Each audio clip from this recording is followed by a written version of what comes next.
پیدائش اس کا 45واں باب جو 28 آیات پر مشتمل ہے۔ تب یوسف ان کے آگے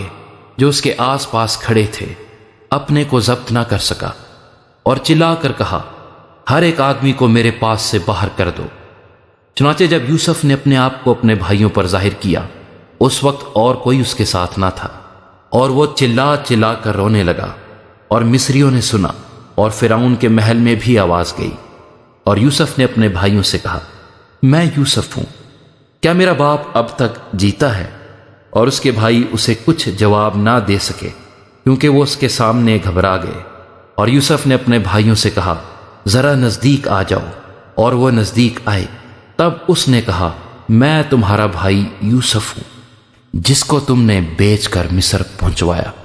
اور اس بات سے کہ تم نے مجھے بیچ کر یہاں پہنچوایا، نہ تو غمگین ہو اور نہ اپنے اپنے دل میں پریشان ہو، کیونکہ خدا نے جانوں کو بچانے کے لیے مجھے تم سے آگے بھیجا، اس لیے کہ اب 2 برس سے ملک میں کال ہے، اور ابھی 5 برس اور ایسے ہیں جن میں نہ تو ہل چلے گا اور نہ فصل کٹے گی۔ اور خدا نے ہم کو تمہارے آگے بھیجا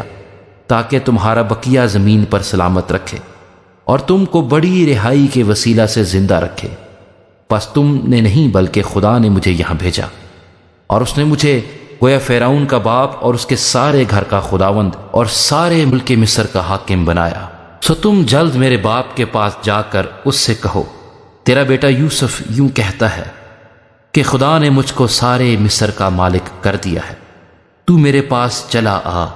دیر نہ کر، تو جشن کے علاقے میں رہنا، اور تو اور تیرے بیٹے اور تیرے پوتے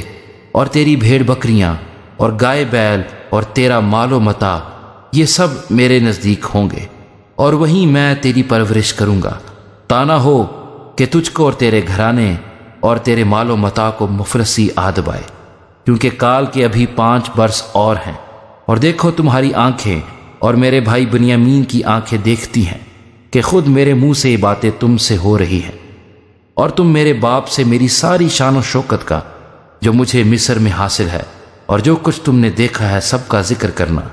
اور تم بہت جلد میرے باپ کو یہاں لے آنا۔ اور وہ اپنے بھائی بنیامین کے گلے لگ کر رویا، اور بنیامین بھی اس کے گلے لگ کر رویا، اور اس نے سب بھائیوں کو چوما اور ان سے مل کر رویا۔ اس کے بعد اس کے بھائی اس سے باتیں کرنے لگے، اور فرعون کے محل میں اس بات کا ذکر ہوا کہ یوسف کے بھائی آئے ہیں، اور اس سے فرعون اور اس کے نوکر چاکر بہت خوش ہوئے۔ اور فرعون نے یوسف سے کہا کہ اپنے بھائیوں سے کہہ، تم یہ کام کرو کہ اپنے جانوروں کو لاد کر ملک کنعان کو چلے جاؤ، اور اپنے ملک کو اور اپنے اپنے گھرانے کو لے کر میرے پاس آ جاؤ، اور جو کچھ ملک مصر میں اچھے سے اچھا ہے وہ میں تم کو دوں گا، اور تم اس ملک کی عمدہ عمدہ چیزیں کھانا۔ تجھے حکم مل گیا ہے کہ ان سے کہے، تم یہ کرو کہ اپنے بال بچوں اور اپنی بیویوں کے لیے ملک مصر سے اپنے ساتھ گاڑیاں لے جاؤ، اور اپنے باپ کو بھی ساتھ لے کر چلے آؤ، اور اپنے اسباب کا کچھ افسوس نہ کرنا، کیونکہ ملک مصر کی سب اچھی چیزیں تمہارے لیے ہیں۔ اور اسرائیل کے بیٹوں نے ایسا ہی کیا، اور یوسف نے فرعون کے حکم کے مطابق ان کو گاڑیاں دیں اور زاد راہ بھی دیا، اور اس نے ان میں سے ہر ایک کو ایک ایک جوڑا کپڑا دیا، لیکن بنیامین کو چاندی کے 300 سکے اور 5 جوڑے کپڑے دیے، اور اپنے باپ کے لیے اس نے یہ چیزیں بھیجیں، یعنی 10 گدھے جو مصر کی اچھی چیزوں سے لدے ہوئے تھے، اور 10 گدھیاں جو اس کے باپ کے راستے کے لیے غلہ اور روٹی اور زاد راہ سے لدی ہوئی تھی۔ چنانچہ اس نے اپنے بھائیوں کو روانہ کیا، اور وہ چل پڑے، اور اس نے ان سے کہا، دیکھنا کہیں راستے میں تم جھگڑا نہ کرنا۔ اور وہ مصر سے روانہ ہوئے، اور ملک کنعان میں اپنے باپ یعقوب کے پاس پہنچے، اور اس سے کہا، یوسف اب تک جیتا ہے، اور وہی سارے ملک مصر کا حاکم ہے۔ اور یعقوب کا دل دھک سے رہ گیا، کیونکہ اس نے ان کا یقین نہ کیا۔ تب انہوں نے اسے وہ سب باتیں جو یوسف نے ان سے کہی تھیں بتائیں، اور جب ان کے باپ یعقوب نے وہ گاڑیاں دیکھ لیں جو یوسف نے اس کے لانے کو بھیجی تھیں، تب اس کی جان میں جان آئی، اور اسرائیل کہنے لگا، یہ بس ہے کہ میرا بیٹا یوسف اب تک جیتا ہے، میں اپنے مرنے سے پیشتر جا کر اسے دیکھ تو لوں گا۔